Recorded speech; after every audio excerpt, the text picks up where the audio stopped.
Spring is here, and with it comes the rain. Lots and lots of rain. As the weather warms, cold and warm air collide, stirring up storms. Now, I personally love the rain, but many people think it's too gloomy. And even though I enjoy it, I admit the mud is awful, especially with dogs. According to the ancient Japanese 72 microseasons, this time of year is known for distant thunder being heard. It is a sign that the spring rains are on their way. Growing up in Texas, country music was always omnipresent, and of course some of it rubbed off on me. One of my favorite country singers is the one and only Dolly Parton. I was lucky enough to have seen her at her last live performance at the Thanksgiving halftime show here in DFW, and I'm very grateful that I got the chance to go. On rainy days, or during tough times in my life, I always come back to one particular quote that she says. If you want the rainbow, you gotta tolerate the rain. I'm not sure if she's the first person to have said it, but I've heard it attributed to her quite often, and I've heard her say it often, which remind me that difficult moments are part of the journey.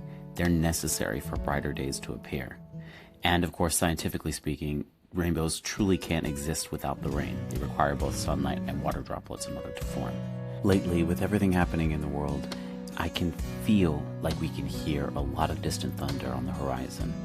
But of course, I have to remind myself that whatever is going to happen, or is happening, that storms cannot last forever, and after each one, a rainbow always comes. The kimono I chose to represent this theme is made of gray silk with a hand-painted sumie-style artwork. The brushstrokes depict rocky outcroppings, subtle yet dramatic.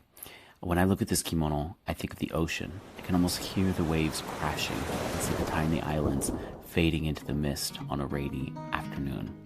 It carries a quiet tension, the same kind that comes before a storm breaks or just before the sky clears.